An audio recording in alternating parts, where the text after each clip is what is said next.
A ver, vamos a empezar presentando nuestro seminario con la primera alumna, la señorita Ana, no, perdón, Lourdes Fabiana Guevara Vélez, ¿verdad? Sí, doctora. Ok, ya entonces comenzamos. A ver, Lourdes. Ya. Bueno, primero, buenas tardes, doctora. Buenas tardes, compañeros. El tema que nosotros vamos a hablar va a ser de lesiones malignas del cuerpo uterino, adenocarcinoma de endometrio y de sarcoma uterino. Siguiente. Bueno, para empezar como introducción, el endometrio va a ser un tejido que va a mostrar un gran dinamismo en la edad fértil, que también va a experimentar cambios continuos ya en relación a factores hormonales del estroma y vasculares, y va a tener como función la de facilitar la implantación del embrión y de resolver necesidades del embarazo en desarrollo. Siguiente.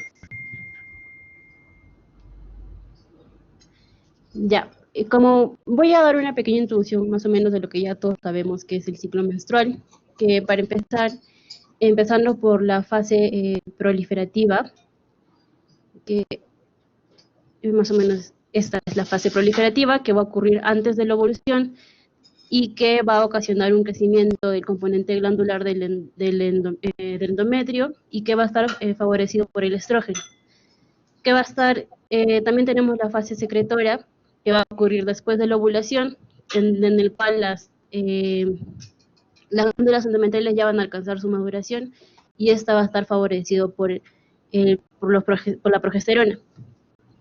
Después, para continuar en el ciclo ovárico, la fase folicular va a estar medida por la FSH, que bueno, es esta, que va a estar, se va a producir en la hipófisis. Entonces, ante un aumento de FSH, se va a inducir a un reclutamiento folicular y ante la disminución se va a dar la selección del folículo dominante. En el folículo dominante van a haber dos componentes importantes que van a ser los de la granulosa y las de la teca.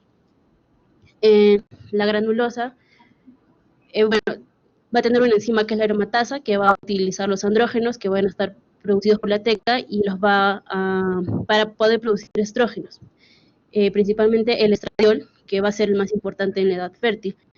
Este estradiol va a tener un pico preovulatorio, que vendría a ser este, y un segundo pico que ya va a ser en la fase lútea. Después, bueno, la ovulación se va a dar en el día 14 del ciclo. El pico del estradiol es el que nos va a dar, nos va a producir el pico de la LH, que es esta, y 10 horas después ya nos va a producir la ovulación. Después está la fase lútea, en el cual va a ocurrir después de la ovulación y va a durar aproximadamente de 13 a 15 días, en el cual el folículo va a colapsar, este vendría a ser, y nos va a dar el cuerpo lúteo. Y el cuerpo lúteo va a producir progesterona y estrógenos, y en ausencia de fecundación y de producción de la gonadotropina coriónica humana, este va a dejar de producir estrógenos y nos va a generar una desestructuración del endometrio y posteriormente la aparición de la menstruación. Entonces, si existe una estimulación estrogénica que va a ser continua del endometrio, este va a anular el ciclo endometrial normal y nos va a inducir cambios que van a estar desde el endometrio proliferativo, o sea que el endometrio va a crecer y no va a haber progesterona que se le oponga. Por ejemplo, en el caso de síndrome de ovario poliquístico, va a haber un estado de anovulación crónica. Entonces, al no haber la ovulación, el endometrio va a estar en una constante proliferación y al crecer, uno de los primeros cambios que nos va a dar va a ser la hiperplasia endometrial y conforme vaya avanzando o conforme vaya presentando más factores de riesgo, posteriormente se puede transformar a un tumor maligno. Siguiente. Bueno, ahora vamos a empezar hablando sobre el adenocarcinoma de endometrio. Siguiente.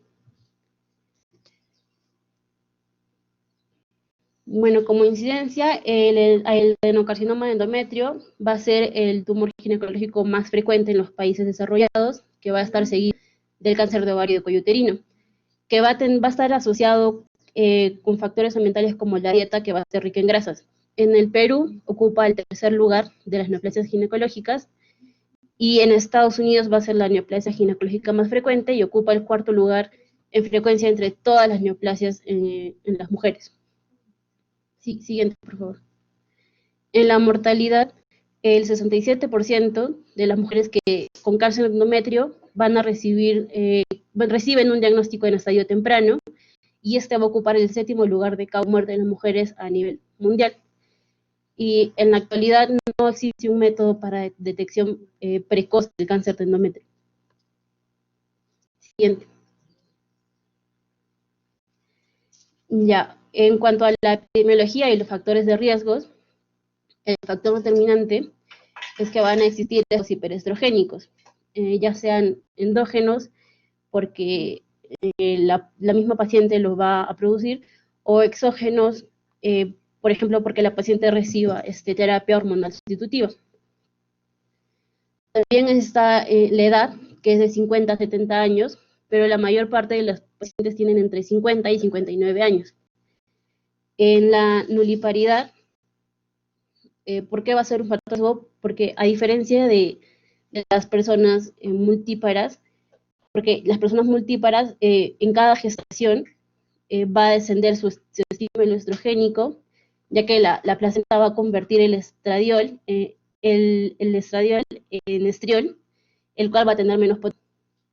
Entonces la nulípara va a estar más tiempo expuesta a esto.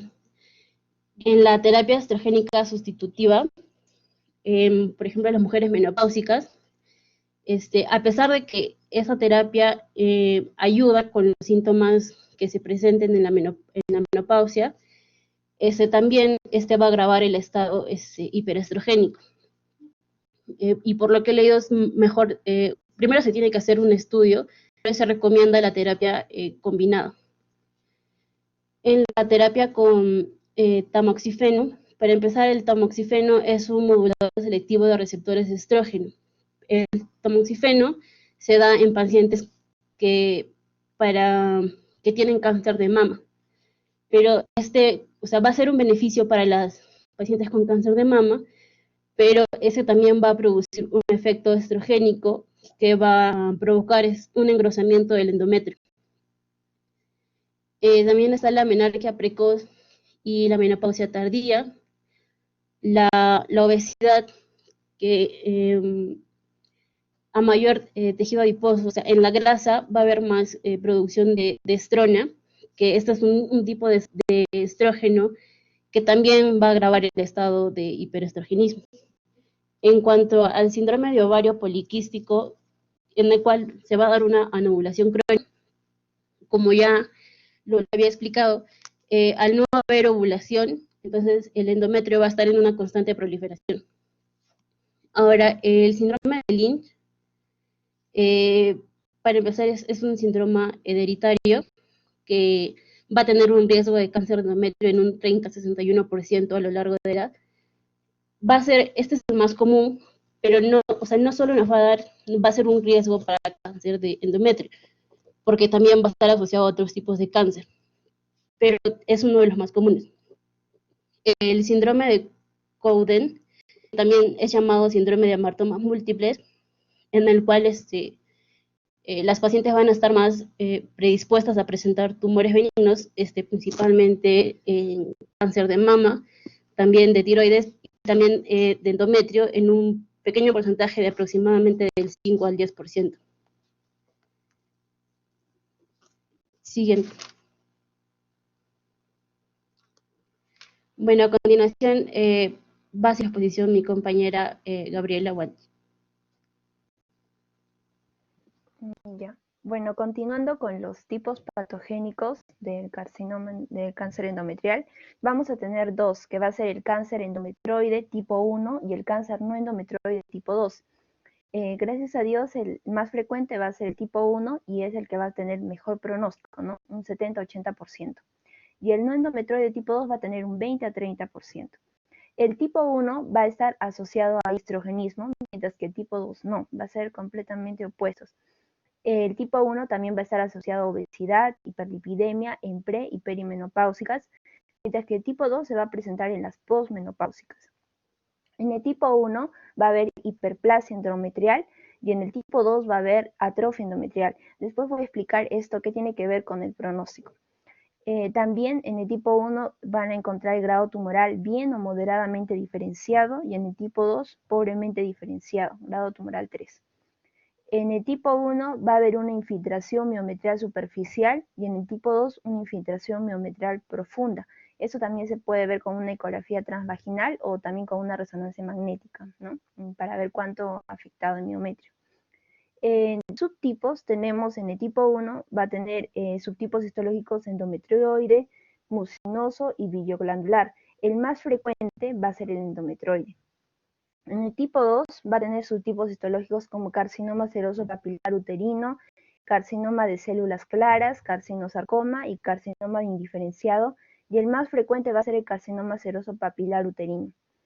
El cáncer endometrioide tipo 1 va a tener alta sensibilidad a progestágenos, por eso es que van a responder mejor al tratamiento hormonal, y en el tipo 2 va a tener baja sensibilidad a progestágenos. La supervivencia en el tipo 1 va a ser a los 5 años de un 85%, y en el tipo 2 va a ser de un 58%. Van a existir múltiples mutaciones, pero las más frecuentes en el tipo 1 va a ser el PTEN y en el tipo 2 va a ser el TP53 y el HER2. Como hemos dicho, en tipo 1 va a haber una hiperplasia endometrial. Esto es una proliferación del endometrio que por lo tanto se va a descamar y va a sangrar. Entonces, la hemorragia uterina que se va a presentar en estos pacientes va a ser como un síntoma post, ¿no? Y esto va a permitir que la paciente vaya a consulta, le realicen una eco transvaginal y después, ¿no? Depende del grosor del endometrio, lo pueden derivar a hacer una biopsia, ¿no? Y va a haber un diagnóstico precoz de cáncer de endometrio. Por eso es que va a tener un mejor pronóstico. En cambio, en el tipo 2 que va a presentarse atrofia endometrial, no va a haber sangrado, o si hay sangrado, es un sangrado escaso, incluso en goteos, spotting, ¿no? Sangrado spotting, que puede presentarse y por lo tanto no va a haber ningún síntoma precoz que la paciente presente y por eso se va a encontrar ya el cáncer en etapas avanzadas. Siguiente, por favor. Ya, en cuanto a la clínica, el síntoma principal va a ser una hemorragia uterina normal, como lavado de carne. ¿Sí?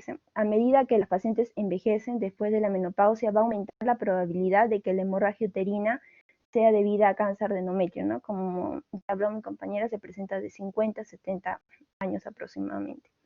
La mayoría de los pacientes con enfermedad limitada, cavidad endometrial, pueden tener un examen normal. También pueden presentar un dolor pélvico crónico mayor a 6 meses que puede ser persistente, piometra también, pus en cavidad, hematometra, sangre en cavidad, y si se va a encontrar en estadios avanzados puede presentarse un tumor pelviano palpable y también otros signos de metástasis en otros órganos como proctorragia, hematuria u obstrucción intestinal. Siguiente, por favor. En cuanto al diagnóstico, en la anamnesis lo que tenemos que averiguar es recopilar todos los datos, factores de riesgo, ¿no? Que ya hemos dicho si la paciente es nulípara, tiene síndrome ovario poliquístico, ¿no? O lo que ya mencionaron anteriormente, o también si hay antecedentes familiares, ¿no? De cáncer de endometrio. Y en la exploración, en el examen físico, hay que palpar si hay masas en el abdomen. A la especuloscopía también podemos ver si hay tumores, o en el examen bimanual ver el tamaño del útero, si es móvil o si tiene una posición, y también ver las masas axiales. También parte del diagnóstico va a incluir el hemograma completo del perfil metabólico que va a estar, porque se va a asociar con obesidad, y también el diagnóstico va a formar parte de la ecografía transvaginal, que ya le explicaremos después, y la dilatación y el grado uterino, que antiguamente se realizaba, ¿no? Este método diagnóstico como diagnóstico definitivo, pero las desventajas eran de que habría que llevar a la paciente a una sala de operaciones, ¿no? Y bajo anestesia. En cambio, actualmente ya se está realizando la biopsia endometrial con cánula de aspiración, que ya es un proceso ambulatorio, ¿no? Que ya lo explicaré después. Y las mujeres que van a recibir terapia sustitutiva hormonal con estrógeno y progesterona no van a requerir una biopsia antes del inicio del tratamiento ni tampoco durante este, a menos que puedan presentar una hemorragia anómala. Y también parte del diagnóstico va a formar la histeroscopía diagnóstica, que va a ser el gold estándar en esta patología. Y también otras pruebas diagnósticas que pueden ser como tomografías, resonancias, Papa Nicolau, también pueden ser el antígeno K125, ¿no? Que es para seguimiento, que ya lo explicaremos después, y también parte de la anatomía patológica, si es hiperplasia con atipia, sin atipia, simple o compleja. Siguiente. Ya, ahora hablaremos de la ecografía transvaginal, que se va a realizar en las premenopáusicas o las posmenopáusicas con hemorragia uterina normal, que nos va a permitir medir el grosor endometrial y descartar alguna patología orgánica, como puede ser un pólipo o puede ser un mioma. El valor normal de este grosor endometrial en las premenopáusicas va a ser de 5 a 8 milímetros, en las posmenopáusicas de 2.5 a 5 milímetros, y en las asintomáticas que reciben terapia sustitutiva hormonal de 8 milímetros. ¿En qué pacientes vamos a requerir realizar biopsia? En las sintomáticas que presentan grosor endometrial mayor a 5 milímetros, o en las sintomáticas que reciben tamoxifeno, que presentan grosor endometrial de mayor o igual a 5 milímetros, o en las premenopáusicas que tienen una clínica que tienen grosor mayor o igual a 12 milímetros. En el cuadrito podemos ver si el valor es menor a 5 milímetros, va a ser un resultado negativo. Si es de 6 a 14 milímetros, puede tratarse de una atrofia, o puede ser una patología benigna, o puede ser el mismo cáncer. Y si es mayor a milímetros, ya va a ser cáncer. En unos estudios recomiendan también que en caso que no se cuente para hacer una ecografía transvaginal, se podría pasar directo a biopsia, aunque no es lo recomendable, porque muchas de pacientes posmenopáusicas que vienen con una hemorragia uterina normal, el diagnóstico al final va a ser una atrofia, ¿no? En la mayoría. La sensibilidad que va a tener ese estudio va a ser de 96 a 98%, especificidad de 36 a 68%, y falsos positivos de 44 a 56%. En la ecografía vemos que hay un endometrio engrosado. En la ecografía arriba también lo que tenemos que buscar es valorar el endometrio, si va a estar heterogéneo, asimétrico, si puede presentar áreas hipoecogénicas o si se observan imágenes focales también, y medir ambos labios endometriales, ¿no? También tenemos que ver la delimitación del miometrio con el endometrio, ¿no? Que debe ser examinado para ver si existe una infiltración miometrial tumoral o hay irregularidad de la misma. También, ¿no? Ahí podemos ver en la línea, ¿no? El grosor endometrial, ese ya es un carcinoma endometrial. Entonces, también se dice que en algunos estudios, cuando la banda endometrial es fina, no va a ser necesario hacer un diagnóstico histológico, porque se puede tratar de un endometrio atrófico, pero como recordamos, en los tipos patogénicos, el tipo 2 se puede presentar con una atrofia endometrial, entonces siempre es necesario realizar una biopsia. Y abajo tenemos los valores, ¿no? Que en premenopáusicas, mayor a 14 milímetros, ya se considera un carcinoma endometrial. En las posmenopáusicas, si el valor es mayor a 8 milímetros y que le reciben terapia hormonal sustitutiva. Y en las posmenopáusicas que no reciben terapia hormonal sustitutiva, mayor a 5 milímetros ya se considera. Ya, ¿cuáles son los factores, no? Que en una palabra, para resumir, ¿qué serían los factores que causan el grosor endometrial? Sería el hiperestrogenismo, ¿no? Para definirlo en una palabra, ¿no? Siguiente, doctor. Ahora vamos a hablar de la biopsia endometrial con cánula de aspiración, que es lo que actualmente se realiza, aunque en el hospital se está realizando aún la dilatación con legrado uterino. En la biopsia endometrial con cánula de aspiración, las ventajas van a ser que se va a realizar de forma ambulatoria en un consultorio, y está indicado en los pacientes que tengan la clínica más una ecografía pero de baja sospecha. Pero en los pacientes que esa biopsia ya negativa, pero aún tienen una clínica persistente, ya ahí se le toma una histeroscopía diagnóstica con biopsia dirigida o legrado uterino. Como hemos dicho, antiguamente se realizaba como diagnóstico definitivo para descartar cáncer de endometrio, era la dilatación y legrado, pero actualmente se está recomendando esta biopsia, ¿no? Por los motivos para evitar la hospitalización, la anestesia. Y bueno, lo malo es que a veces hay falta de muestra en un 8% de pacientes porque poseen estenosis cervical. Por eso es que realizan, ¿no? A veces para sacar una gran muestra de todo el endometrio, realizan la dilatación y el grado uterino por esa estenosis cervical. Pero en sí no debería ser así, ¿no? Porque la muestra se va a obtener de todo el endometrio, pero no de la lesión focal que en sí pueda estar el cáncer. Y va a presentar una sensibilidad de 60-90% y una especificidad de 98%. Siguiente. Y bueno, tenemos el gold estándar, que va a ser la histeroscopía diagnóstica, que nos va a permitir ver la visión directa del canal endocervical y la cavidad uterina. Exactamente nos va a permitir ver las lesiones focales y realizar la biopsia, ¿no? Porque va a ser una cámara en la que se va a evidenciar el endometrio y en una zona sospechosa se va a tomar la muestra que va a ser analizada por el patólogo para determinar si es su tipo, ¿no? Con atipia, sin atipia, si es simple o compleja.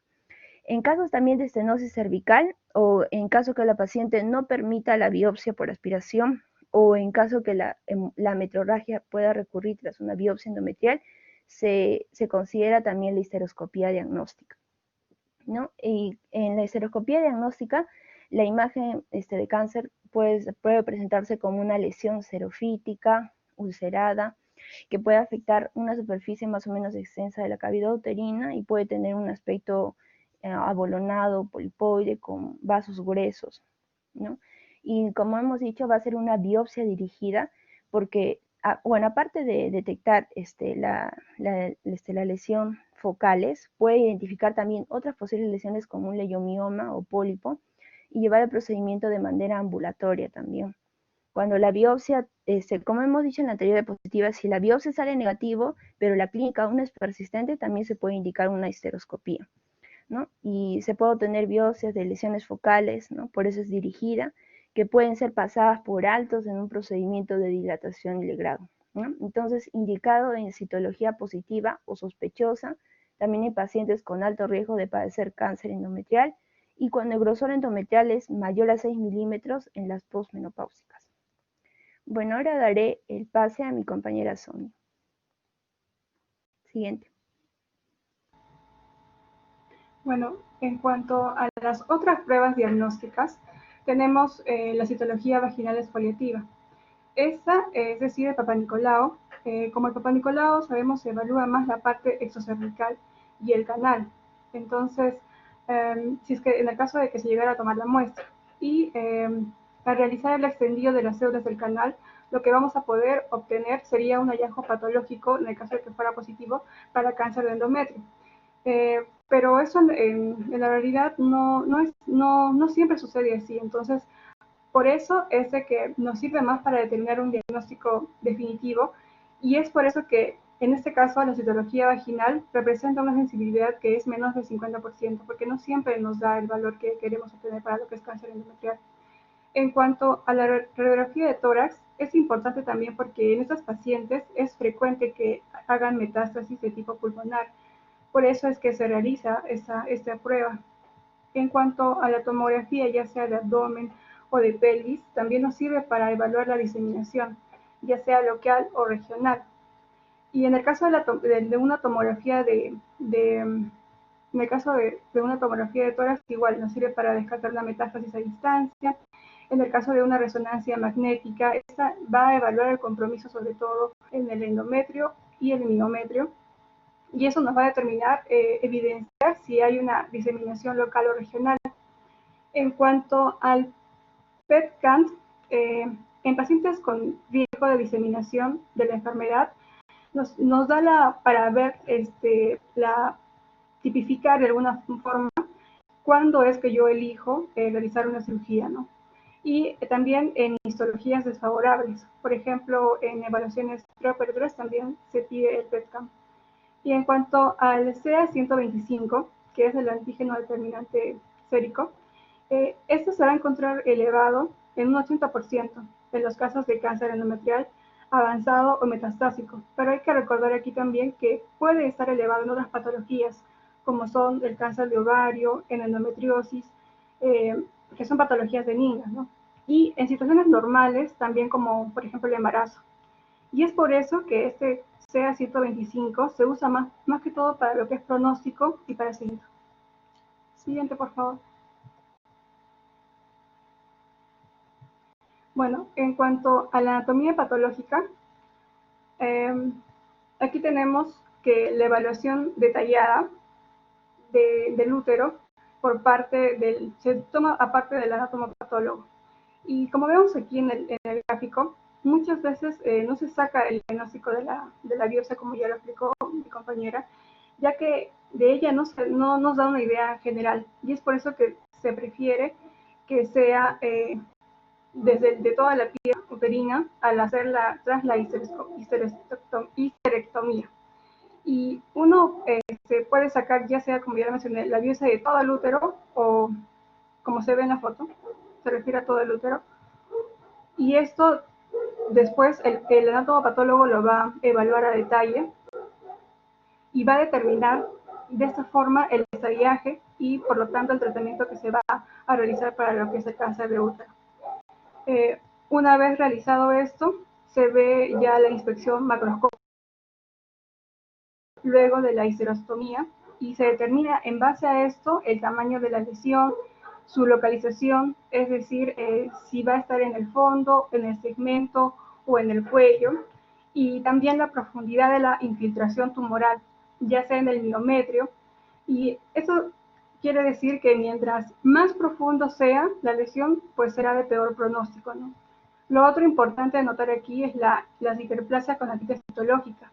Estas son consideradas lesiones precursoras de adenocarcinoma de endometrio.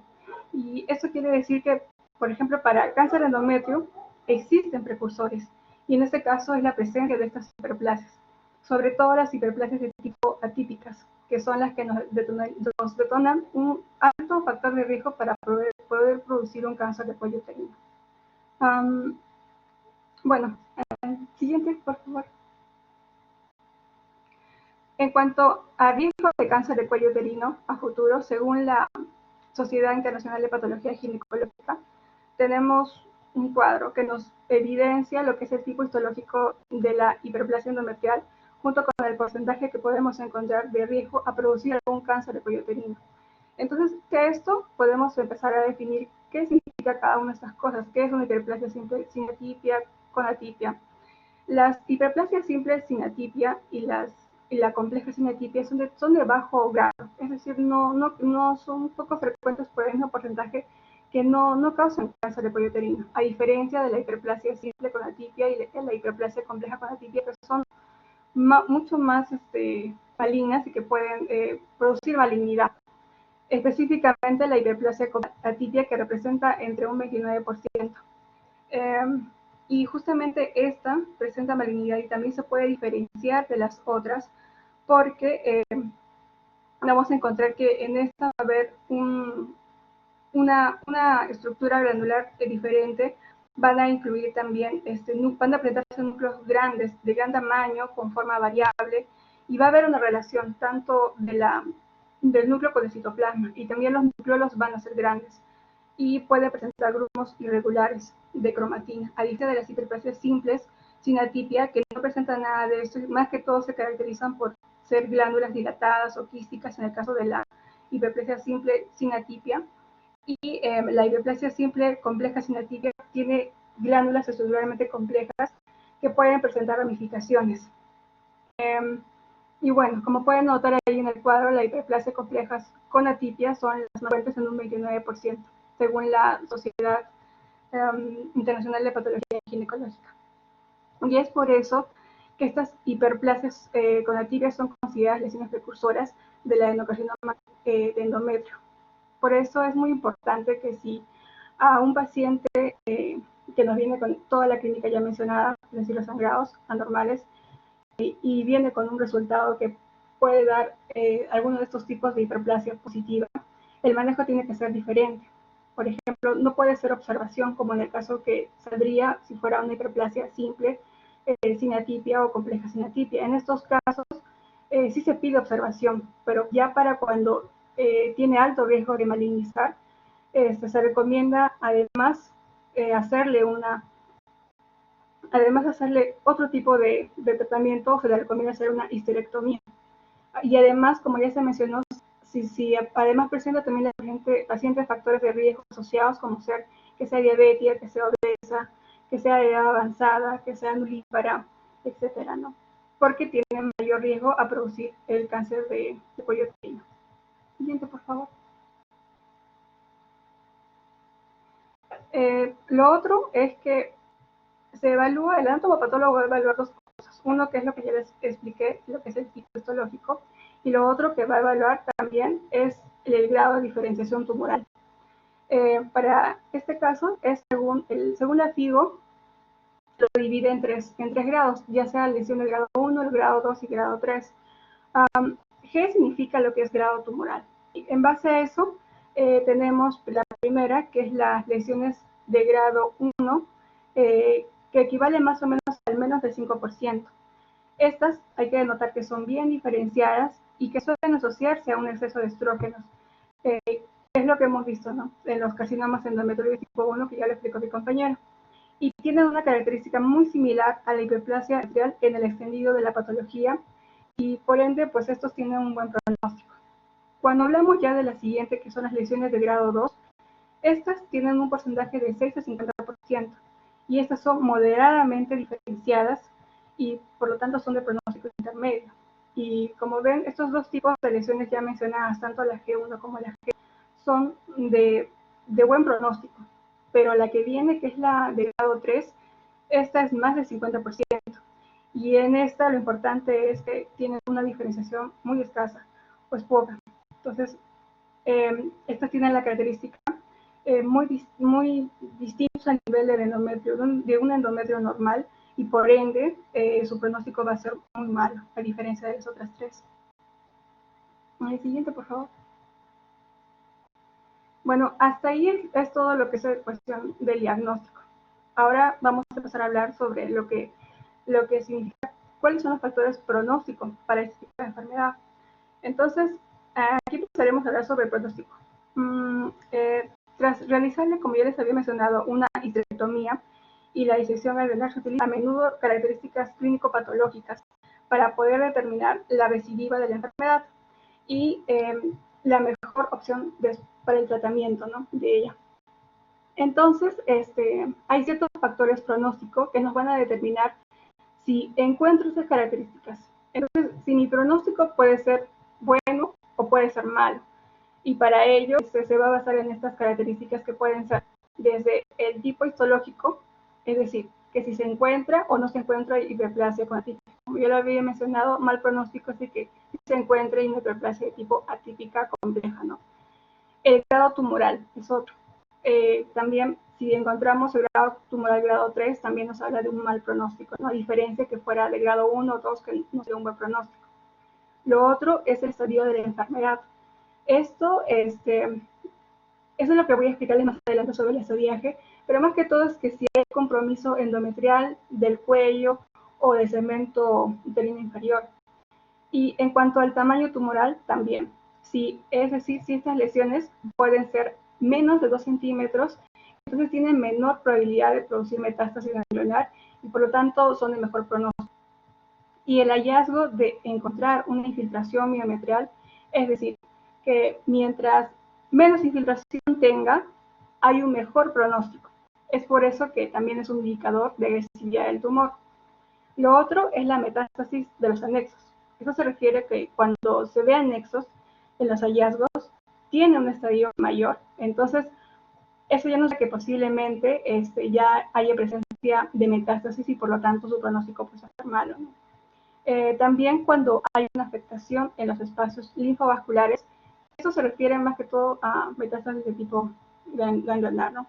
Y lo otro que también es importante es la citología peritoneal, o lo que también se llama el lavado peritoneal. Es decir, si existe la presencia de una citología peritoneal que sea positiva, aún sea en estadios primarios de la enfermedad, esto significa que no tiene buen pronóstico. Entonces, por eso es de que se tiene que determinar esto. Y si es que no se encuentra líquido en cavidad, entonces se puede como opción agregar un líquido como es el cloruro en jeringa y se hace un lavado en la cavidad para luego aspirar el contenido para mandarlo a citología. Y en el caso de que no se encuentre, simplemente, o sea, en el caso de que se encuentre el líquido, simplemente se aspira, ¿no? Y luego se manda para citología. Entonces, como nos damos cuenta, la idea siempre es realizar una citología peritoneal, por eso es importante. Ahora, en cuanto a los índices moleculares, que son los receptores hormonales, es decir, la presencia o no para receptores de estrógenos y progesterona, que también pueden ayudar con el tratamiento.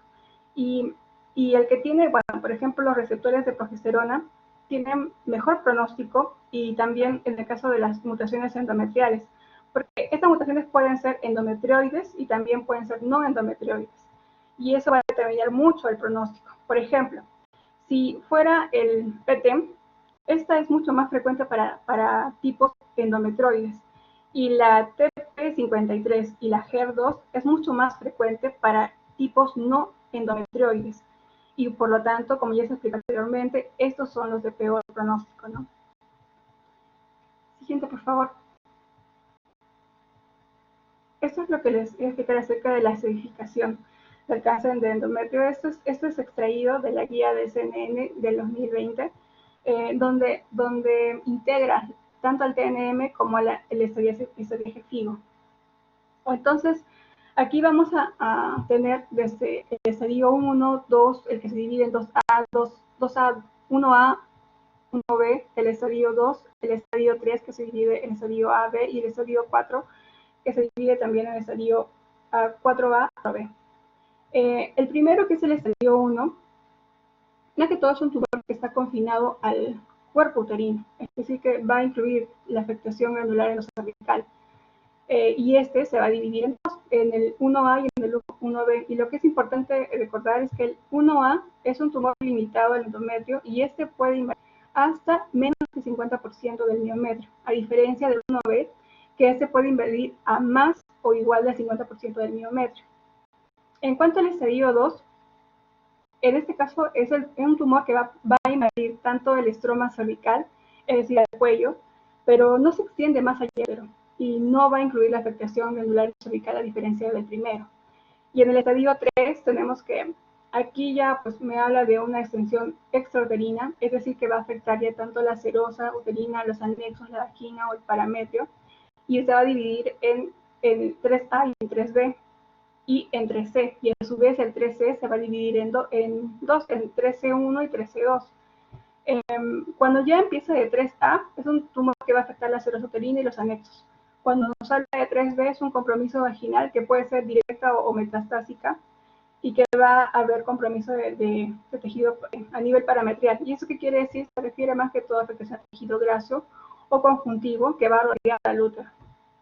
Y en el estadio 3C ya nos habla de metástasis a ganglios linfáticos regionales, es decir, a ganglios pélvicos o a ganglios paraórticos. En el caso del 13-1 son metástasis a linfáticos regionales y en el 13-2 pueden ser metástasis de ganglios linfáticos regionales hacia ganglios linfáticos paraórticos. Y en el estadio 4 ya nos habla de tumores que van a invadir, ya sea la mucosa de la vejiga o la mucosa del intestino, del recto, y nos puede provocar un edema ampolloso. Eso es en la categoría 4A. Y en la 4B ya nos habla de una metástasis a distancia que incluye metástasis de ganglios linfáticos, inguinales, o que pueden ser presentes metástasis intraabdominales, ya sea como una enfermedad intraperitoneal, pulmón, hígado o hueso. Y bueno, en el otro muestran los grados histológicos que ya les mencioné también. Siguiente, por favor. Y bueno, en cuanto a el mismo estadiaje, pero en gráficos, vemos que en el estadio 1 tenemos un tumor que está confinado, como se ve en la imagen, al cuerpo uterino, ¿no? En el estadio 1A vemos que solamente va a invadir menos del 50% del miometrio, a diferencia del estadio 1B, que invade más del 50%, ¿no? Y en el caso del estadio 2, como vemos en la imagen, va a haber una afectación del estroma cervical. Y esto no se va a extender más allá del útero, solamente va a ser en el estroma cervical, es decir, en el cuello y en el canal endocervical, ¿no? Bueno, con esto concluyo y doy paso a mi compañero André.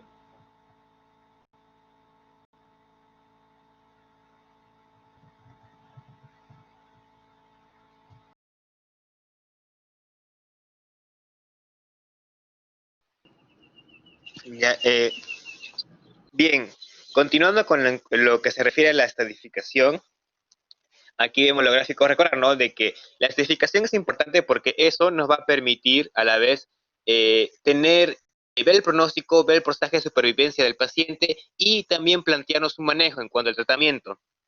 Como dijo Sonia, se divide en 4 estadios, el 1, 2, 3 y 4. El 1, para hacerlo en forma de resumen, que solamente cuando el tumor está confinado al cuerpo uterino. El 2 es cuando ya pasa más y se puede que esté en el útero y en el cervix. El 3 es cuando ya traspasa el útero y cervix y lo podemos encontrar a nivel de órganos adyacentes, mientras que la 4 generalmente ya se refiere a metástasis. Bien, es importante saber esos estadios porque, de acuerdo también al estadiaje y al grado de diferenciación, el tratamiento va a ser diferente. Y también la terapia adyuvante. La terapia adyuvante, como van a ver posteriormente, va a incluir la quimioterapia, la radioterapia, la terapia hormonal, etc. Y en cuanto al tratamiento estándar, por así decirlo, vendría a ser la cirugía de estadiaje. Ahora, entonces, en el estadio 1, como ya había mencionado Sonia, es que se divide en 1A y 1B. El 1, que vendría a ser el único que es resecable, constituiría a cuando el tumor afecta solamente el endometrio o el miometrio en menos del 50%. Y cuando pasa el miometrio más del 50%, ya hablemos del estadio 1B. Ahora, como observamos en la imagen, tenemos al estadio 2A y a la 2B. El estadio, perdón, el estadio 3, 3A y 3B. Bien, el estadio 2 es cuando solamente afecta útero y cervix. El 3 cuando va más allá y se dividen en 3A, 3B y 3C. Yo me acuerdo así de una neumotenia fácil es que A vendría a ser de anejos, B de vagina y C de cadena ganglionar. O sea, la A va a afectar lo que vendría a ser la serosa uterina y los anejos, como observan ahí, y la 3B va a afectar la vagina o los parametrios. Siguiente, por favor.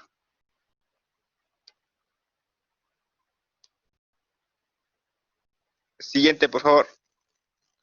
Bien, el 3C afecta más que todo la cadena ganglionar. Eso indica a los metástasis a ganglios pélvicos y o paraórticos. Y a su vez lo podemos dividir en 13-1 y 13-2. El 13-1 es solo ganglios pélvicos positivos, mientras que el 13-2 vendría a ser ganglios paraórticos positivos con o sin ganglios pélvicos positivos.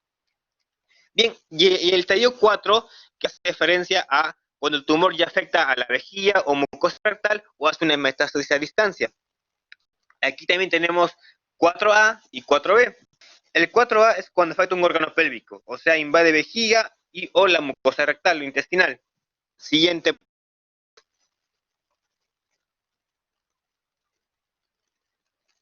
Y el 4B es cuando ya es metástasis a distancia, incluyendo así las metástasis intraabdominales, o sea, va a órganos extrapélvicos, y o que también afecta a los ganglios linfáticos inguinales, como observamos aquí en la imagen, en las flechitas. Bien, siguiente.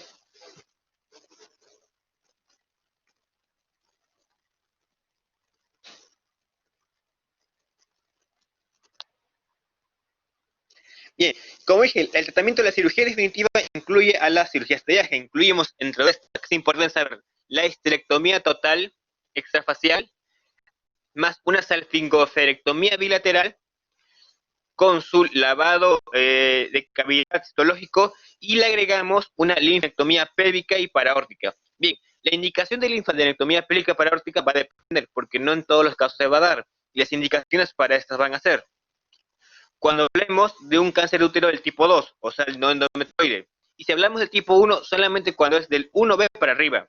Cuando también tenemos ganglios sospechosos, o hablemos de un grado de diferenciación, grado 3 según la FIGO. Bien, el tratamiento adyuvante es aquel tratamiento que será post-cirugía. Y entre esas va a incluir la radioterapia, la quimioterapia, la terapia hormonal, la terapia dirigida y la inmunoterapia. Y esto va a depender también del estadio. Si hablamos, por ejemplo, de un tipo 1, tenemos que en el estadio 1, que se dividía, recuerden, en 1A y 1B, la terapia adyuvante va a cambiar. Y aquí tenemos que ver, tener bien claro lo que viene a ser el grado de diferenciación. Si es G1, G2, por ejemplo, si es 1A y es G1 y G2, solamente va a ser observación, a diferencia que si fuese un G3, que vendría a ser una braquiterapia vaginal, que es un tipo de radioterapia del tipo interna. Ahora, si fuese un 1B, pero G1 y G2 sería también braquiterapia vaginal, pero si fuese un G3, ahí sí sería una radioterapia, que va a incluir la braquiterapia vaginal, o si no, una radioterapia de haz externo o EBRT, como está en la guía del SSN. Bien, si estadio 2, por ejemplo, en el tipo 1, incluimos a la EBRT pélvica, y si estadio 3 o 4, una terapia sistémica, o si no, que es la principal, la terapia sistémica, y en este caso la primera línea vendría a ser la terapia hormonal, y se le añade o no, o sea, más o menos, una radioterapia. Bien, siguiente, por favor.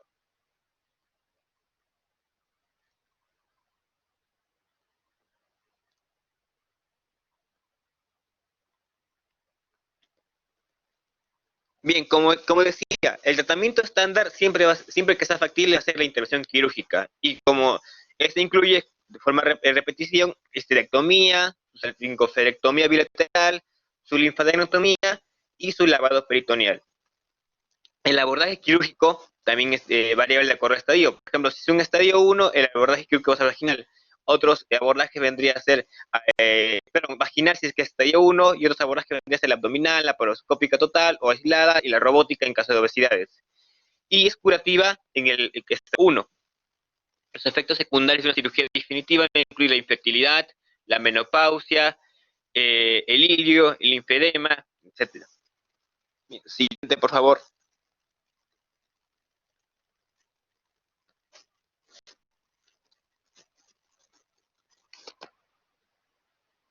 Bien, eso lo continúa mi compañero Jorge.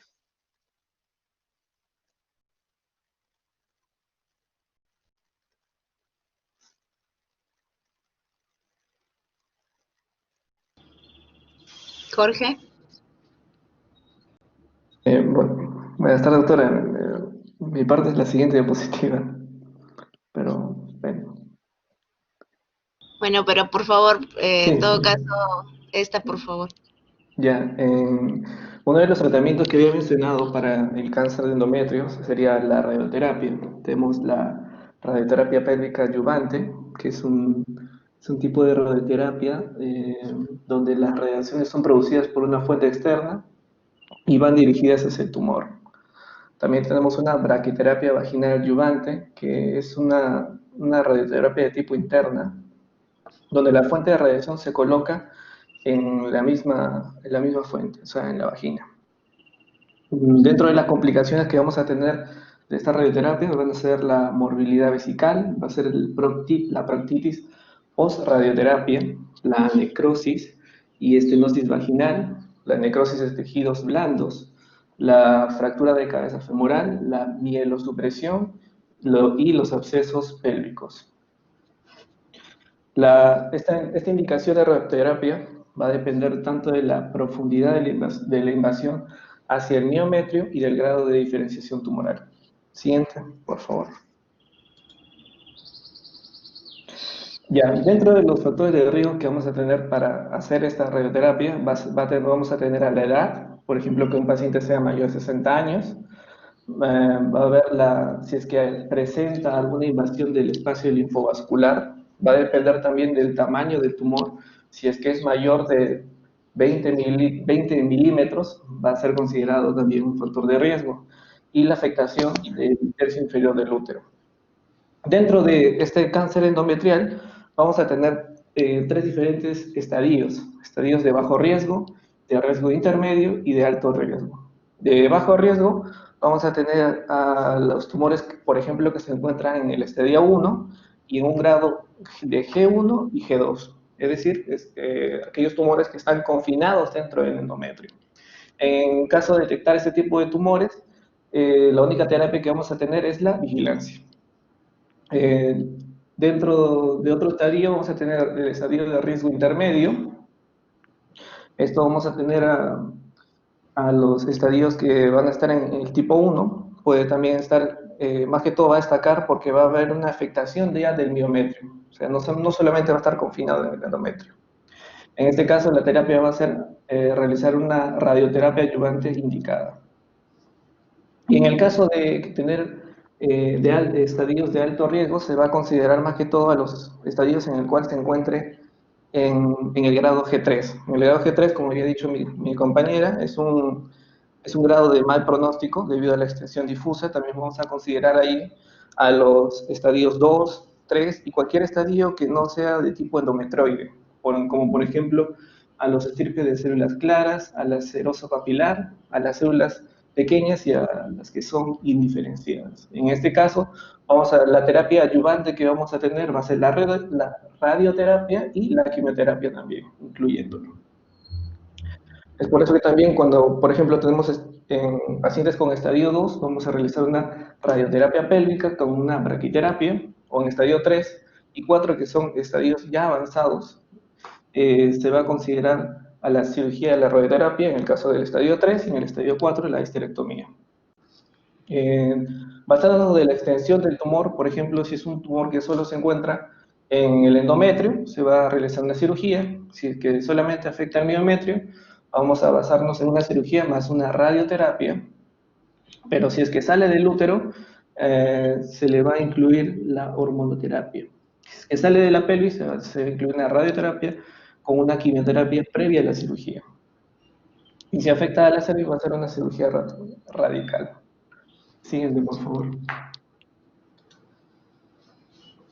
Ya, en el caso de la quimioterapia se va a realizar hacia cierto tipo de pacientes. Usualmente se solía realizar quimioterapia cuando se tenía un cáncer recurrente o un cáncer diseminado, pero debido a los avances que han habido, también se puede utilizar como tratamiento de primera línea en otros estadios, como ya he dicho, avanzados. Por ejemplo, se puede usar en pacientes con estadio 1 de alto riesgo, en pacientes en el cual se encuentre alguna invasión linfática vascular, pacientes con estadios avanzados, o por ejemplo pacientes que se encuentren en estadio 3 y 4, pacientes que hayan tenido alguna radioterapia externa, es decir, que la terapia de rescate va a incluir alguna quimioterapia. Si es que la paciente presenta una metástasis diseminada, progresiva y sintomática. Siguiente, por favor. Ya, dentro de los medicamentos más utilizados, se han utilizado quimioterapias con un solo medicamento, o sea, una monoterapia o terapia combinada. Dentro de los medicamentos más utilizados tenemos a la doxorubicina. La doxorubicina, comparándolo con las terapias combinadas tienen una mejor respuesta a una sola. Por ejemplo, uno de los primeros que se utilizaron fueron la combinación de la doxorubicina con el cisplatino, en el cual tuvieron una tasa de respuesta tumoral mucho más alta que una monoterapia con doxorubicina.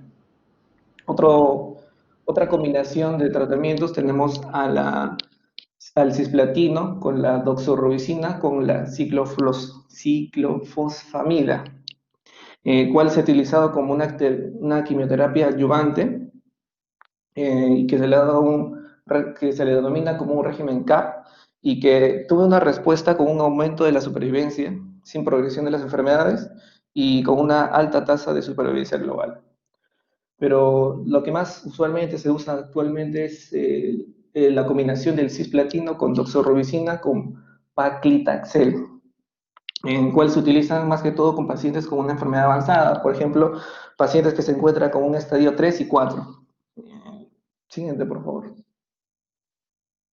Bueno, y estos son los efectos adversos que podemos tener, en el cual los más importantes son los efectos adversos que tenemos con la doxorubicina y con los platinos, que son los fármacos que más se utilizan en las quimioterapias, en cáncer de endometrio. Siguiente, por favor.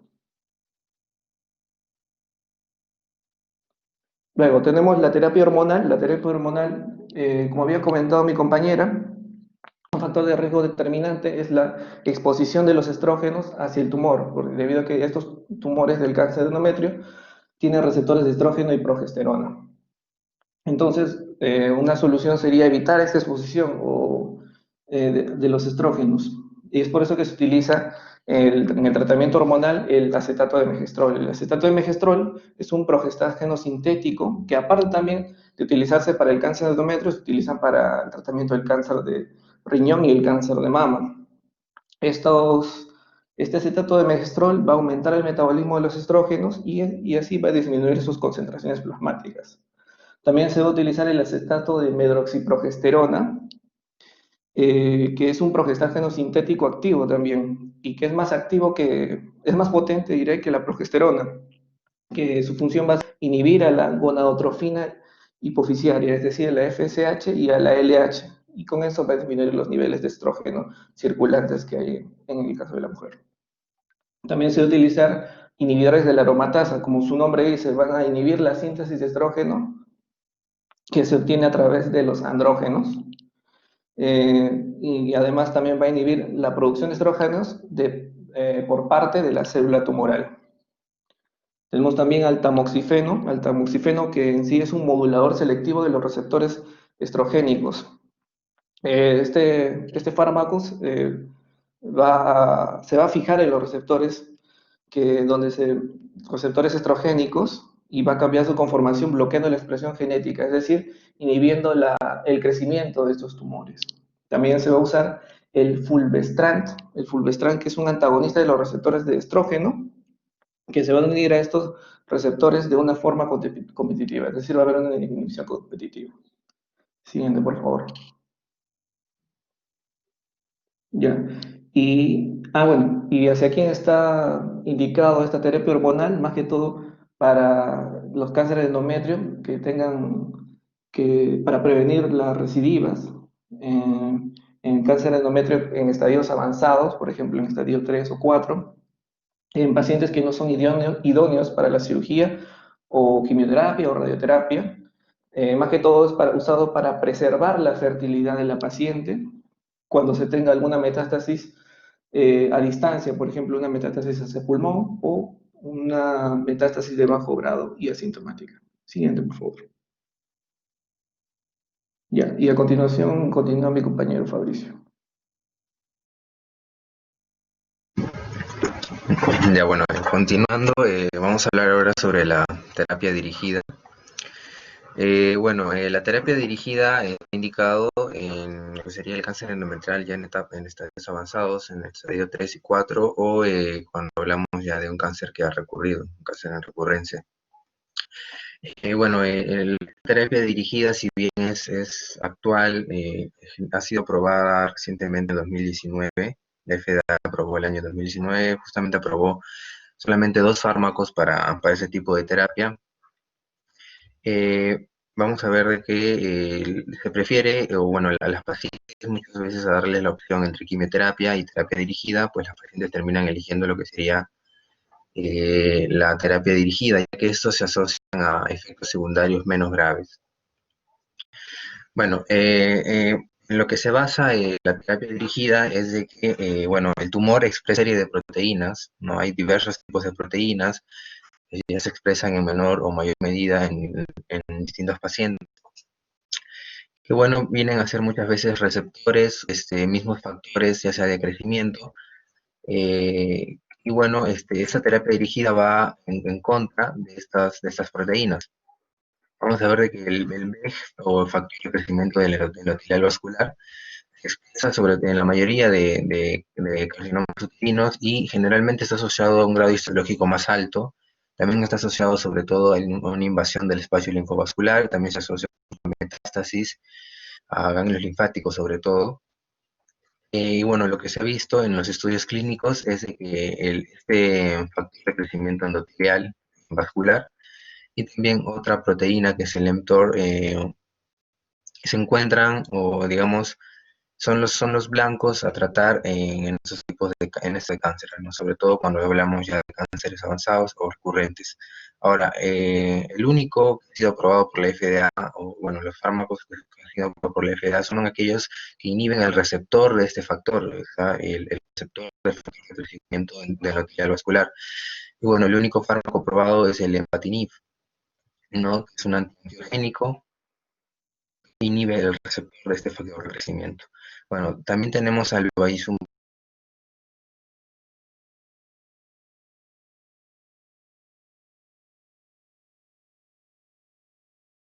Vamos a ver que hay también diversos otros blancos para la terapia dirigida, ¿no? Por ejemplo, los receptores de tirosina quinasa o mutaciones a nivel del factor de crecimiento derivado de plaquetas y su receptor, pero bueno, estos aún no han sido probados o aún están en estudios. Bueno, también se ha visto de que estos tumores expresan lo que sería una proteína, ¿no? Que se ve mucho en lo que sería el cáncer de mama, que son las proteínas HER2. Bueno, en muchas series se ha visto de que la expresión de las proteínas HER2 está aumentada, ¿no? Y se plantea también el tratamiento con trastuzumab, aunque esto no está aprobado, ¿no? Esto está en estadios clínicos. Entonces, de esta diapositiva, lo más importante a destacar es el lenvatinib, que es el que está aprobado por la FDA, y recordemos que su mecanismo de acción es que inhibe al receptor del factor de crecimiento endotelial vascular. Es un antiangiogénico. Siguiente, por favor. Ya, bueno, en cuanto a la inmunoterapia, algunos técnicos lo consideran dentro de la terapia dirigida, otros lo consideran aparte, pero vamos a ver de que el principal objetivo de la inmunoterapia es brindar, o por así decirlo, incrementar la actividad del sistema inmune para que ésta pueda reconocer y así eliminar estas células cancerígenas. Ahora, el fármaco aprobado justamente hace un año por la FDA es el pembrolizumab, aprobado en el 2019, y la FDA lo aprobó en cuanto al tratamiento de cáncer endometrial, pero siempre tiene que estar sumado al lenvatinib. ¿Ya? El pembrolizumab es básicamente un fármaco que está indicado en pacientes con cáncer endometrial avanzado y que a pesar de tratamiento 5, pues bueno, no hay una regresión. Y también aquellos pacientes que no son candidatos para cirugía curativa o para radioterapia. Entonces, lo que recomienda la FDA es dar 20 miligramos de lenvatinib vía oral una vez al día con 200 miligramos de pembrolizumab una vez cada 3 semanas. Ahora, dentro de los efectos adversos del pembrolizumab, vamos a ver, tenemos a la fatiga, la presión arterial alta, los dolores musculoesqueléticos, diarrea, disminución del apetito, hipotiroidismo, las náuseas, estomatitis, y está contraindicado en mujeres embarazadas o en periodo de lactancia. Siguiente, por favor. Bueno, en cuanto a la recurrencia de la enfermedad, lo que se ha visto es que un 25% de estas pacientes que han sido tratadas con ensayos tempranos desarrollan dentro de los 2 años siguientes algún tipo de recurrencia, ya sea a nivel vaginal, pelviana o metástasis a distancia. Cuando la recurrencia va a ser solo vaginal, el pronóstico es mucho mejor, al igual cuando la recurrencia aparece ya luego de 3 años después del tratamiento inicial. Siguiente, por favor. Ya, bueno, este es el índice de supervivencia relativo índice de supervivencia relativa a 5 años, ¿no? En el cáncer endometrial, según cada etapa de la FIGO. Bueno, primero tendríamos que ver qué es un índice de supervivencia relativa. Bueno, el índice de supervivencia relativa, lo que va a hacer es comparar a las mujeres que tienen un tipo determinado, en este caso de etapa de FIGO de cáncer, ¿no? Con mujeres que tienen, con mujeres de la población general, ¿no? Por ejemplo, si tenemos una tasa de supervivencia relativa a los 5 años por ejemplo, en el tipo 1A, ¿no? Que es de 88%, eso significa entonces que estas mujeres que tienen cáncer en etapa tipo 1A, tienen alrededor de un 88% de índice de supervivencia o de probabilidades de sobrevivir, ¿no? En comparación con las mujeres que no tienen este tipo de cáncer, o bueno, que no tienen cáncer. Entonces, estos datos son obtenidos del De 1.000 casos observados, ¿no? de tasas de supervivencia de 21.000 casos que han sido diagnosticados con carcinoma de cuerpo uterino, ¿no? Y que son obtenidos de la Base Nacional de Datos del Cáncer de los Estados Unidos en pacientes diagnosticados entre los años 2000 y 2002. Bueno, como podemos observar y sospechar, mientras tenga una etapa, una etapa más, por así decirlo, una etapa mejor de la FIGO, pues su índice de supervivencia va a ser mejor, ¿no? Siguiente, por favor.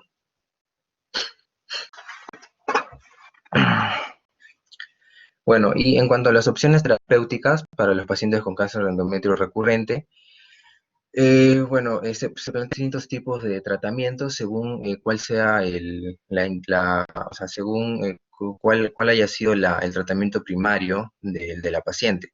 Por ejemplo, si la paciente ha tenido una recidiva pelviana, pero no ha recibido irradiación, o sea, no ha recibido radioterapia previa, pues se plantea la radioterapia. Si es que la paciente, por otro lado, ha tenido una recidiva pelviana central con irradiación previa y sin metástasis, aquí se recomienda lo que sería la cirugía radical.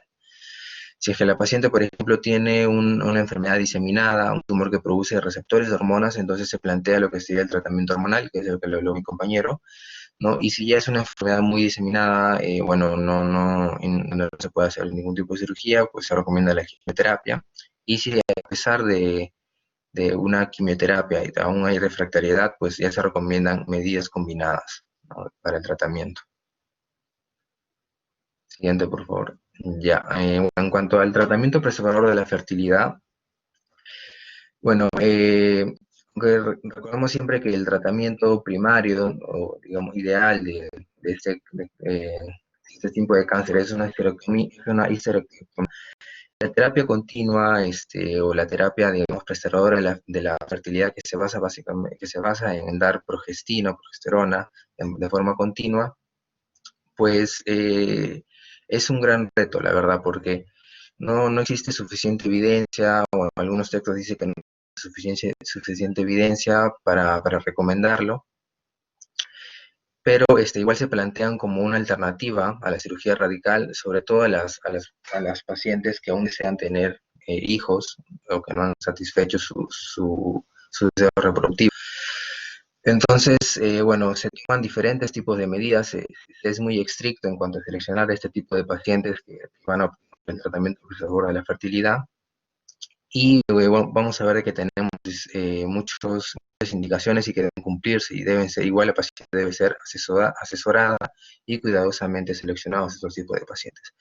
Entonces, las indicaciones para el tratamiento preservador de la fertilidad es que básicamente tenga un tipo histológico de bajo riesgo, diferenciado, un estadio G1, que tenga un tumor FIGO 1A en estadio sin invasión del endometrio o resonancia magnética, también que no tenga ningún tipo de invasión linfovascular, que haya ausencia de invasión linfovascular, que también haya ausencia de enfermedad intraabdominal o mastoidectal, y que no tenga ninguna contraindicación para esa terapia médica que se le va a implantar, que es esta base de progesterona, y que tampoco esté embarazada la paciente.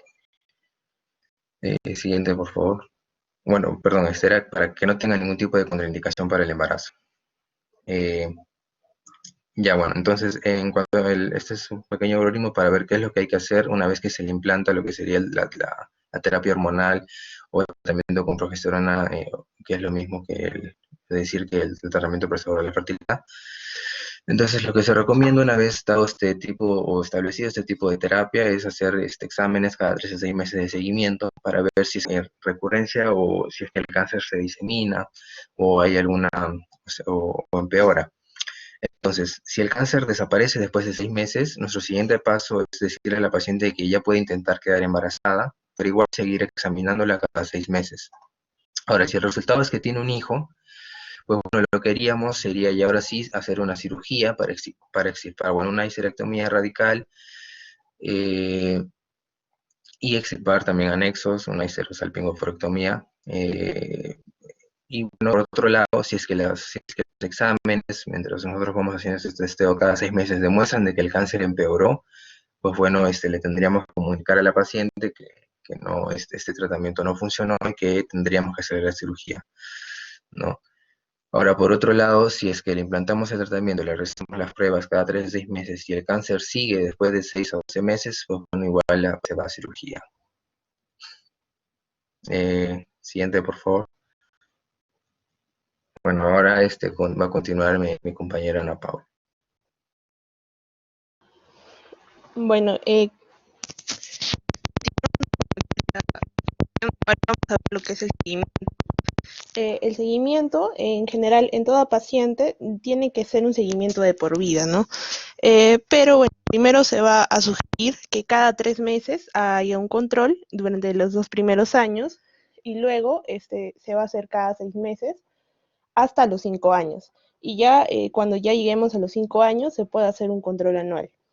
El control va a incluir una anamnesis, un examen físico general y también hay que tener en cuenta si es que hay un mayor riesgo de cáncer de mama y de colon, más que todo por la sucesión del síndrome de Lynch.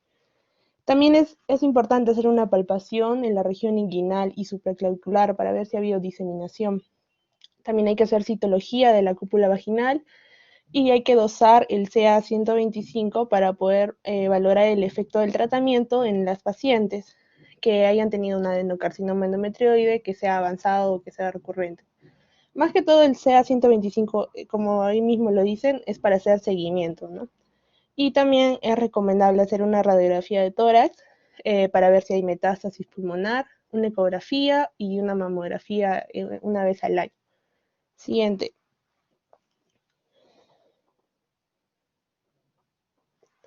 Bueno, ahora vamos a hablar, antes de pasar al siguiente tumor, vamos a hacer un resumen de todo lo que es el adenocarcinoma de endometrio. Habíamos dicho que es el más frecuente en países desarrollados y dentro de los factores de riesgo van a tener relación con lo que es el hiperestrogenismo, ¿no? Ya sea endógeno o exógeno por la terapia de reemplazo hormonal. Vamos a tener dos tipos histológicos. Vamos a tener el tipo 1, que es el carcinoma endometrioide, que es el que habíamos dicho que está asociado con el hiperestrogenismo, también a factores de riesgo como obesidad, hiperlipemia, y es más frecuente en mujeres premenopáusicas. En ese tipo de cáncer se va a presentar lo que es la hiperplasia endometrial, y más que todo es un tipo histológico que tiene un mejor pronóstico, ¿no? En cambio, en el tipo 2 vamos a tener a lo que es el carcinoma seroso papilar uterino, o también el carcinoma de células claras o otros tipos, en los cuales va a ser más frecuente que haya una atrofia endometrial. Se va a presentar en mujeres postmenopáusicas y va a tener un mal pronóstico, ¿no? Ya que es un poco más agresivo. Y como habíamos dicho, el elemento clave del tratamiento va a ser la cirugía, ¿no?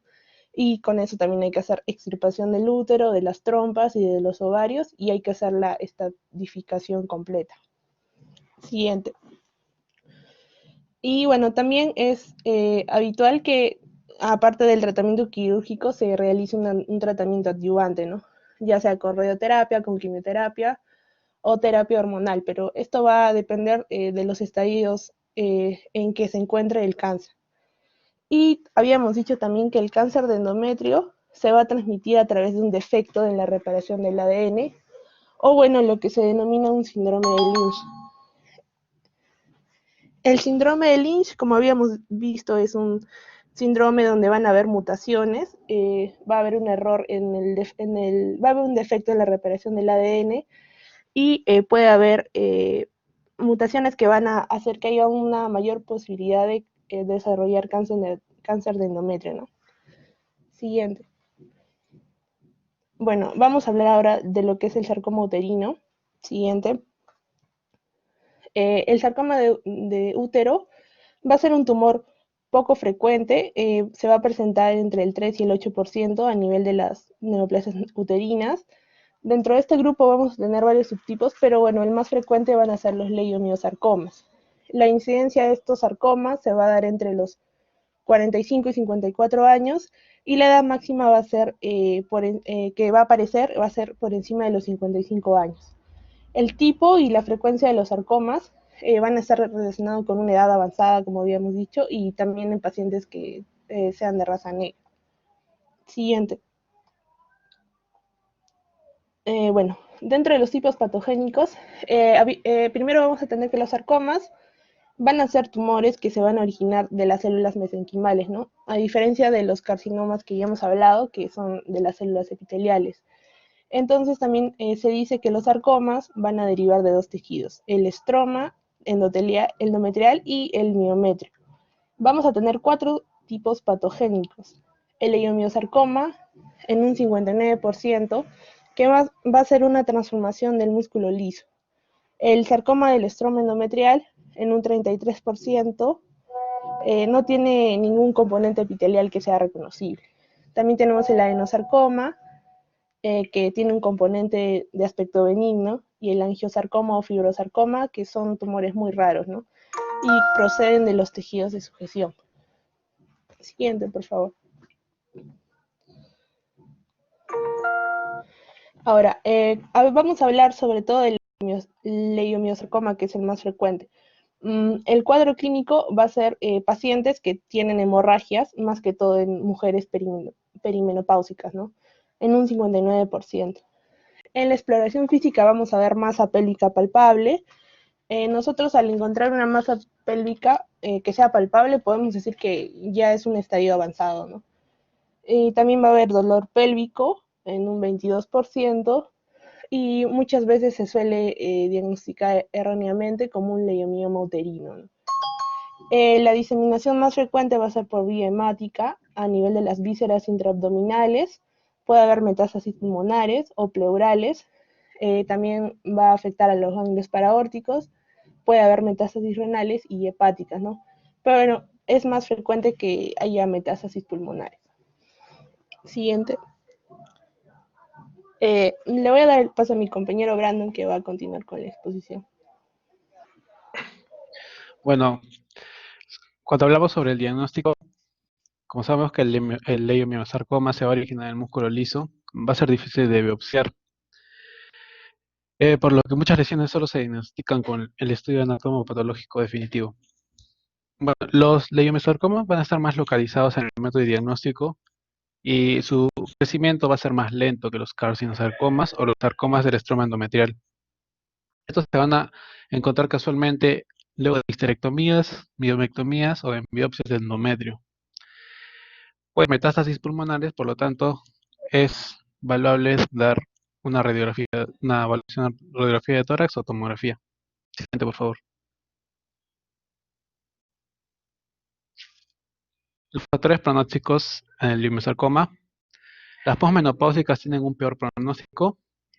En estadios iniciales es un mal pronóstico, porque si llegas a los 3 años del diagnóstico, el grado tumoral, la actividad mitótica en más de 5 mitosis y 10 campos de un aumento, la tipe celular, la necrosis, el estadio de la enfermedad y la afectación de espacios linfovasculares. Siguiente. Bueno, en la estratificación del estadio de FIGO, el estadio 1, el tumor limitado al útero; el 2, el tumor se extiende más allá del útero, pero está dentro de la pelvis; en el estadio 3, el tumor se infiltra en los tejidos renales; en el estadio 4A, va a involucrar vejiga y recto; y en el 4B hay metástasis a distancia.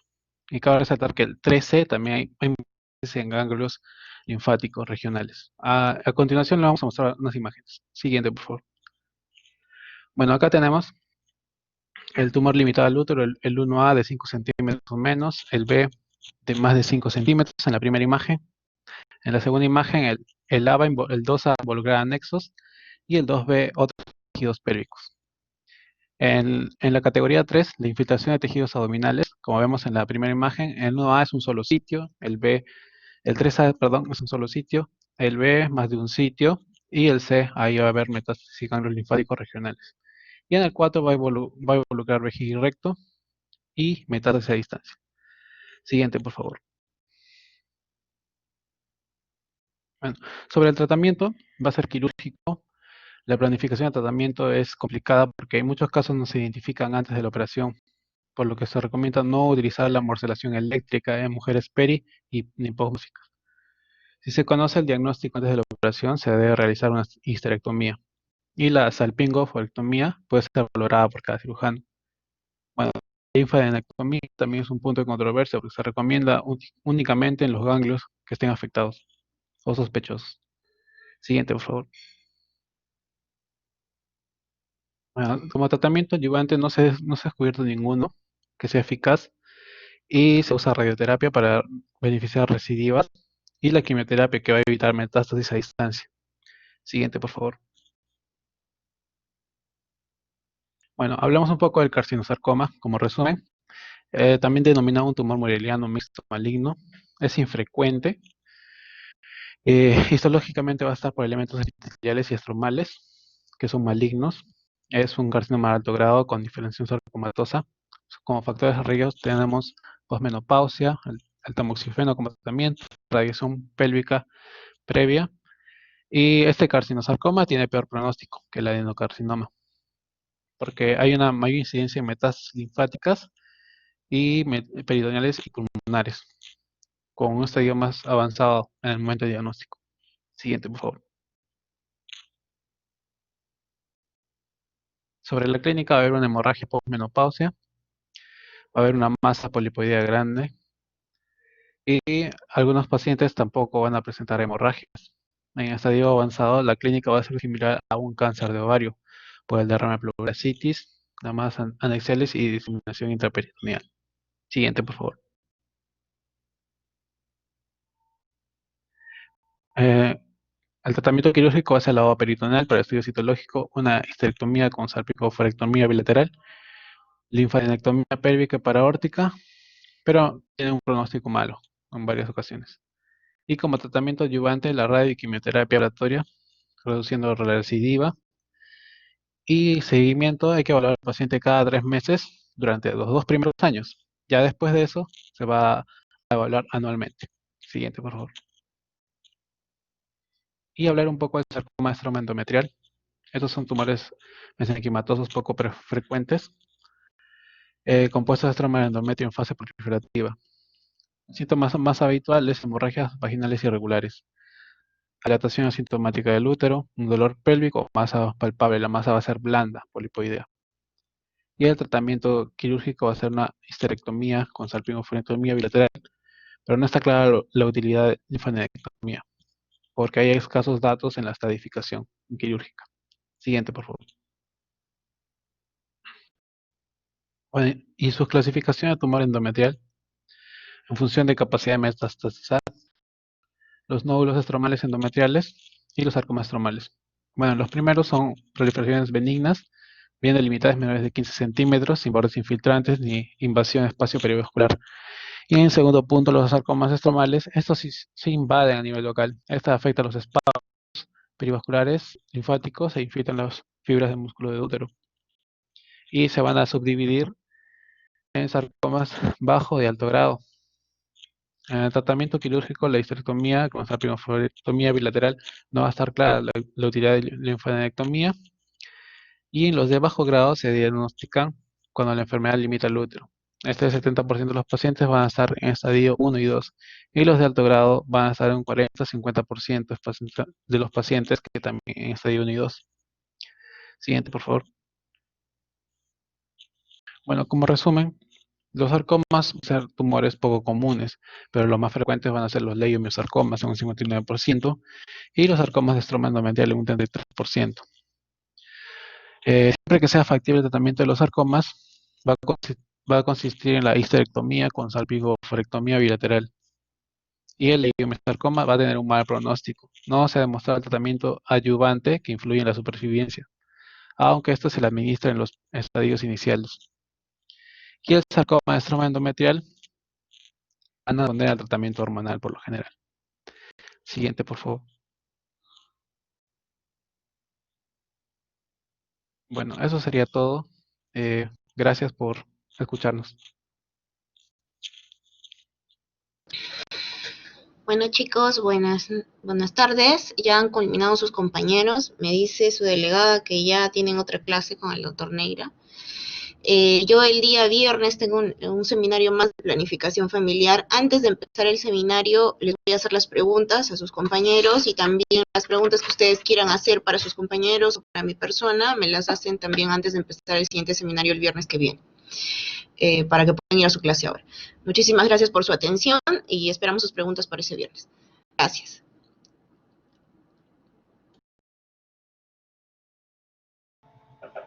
Gracias, doctora. Hasta luego.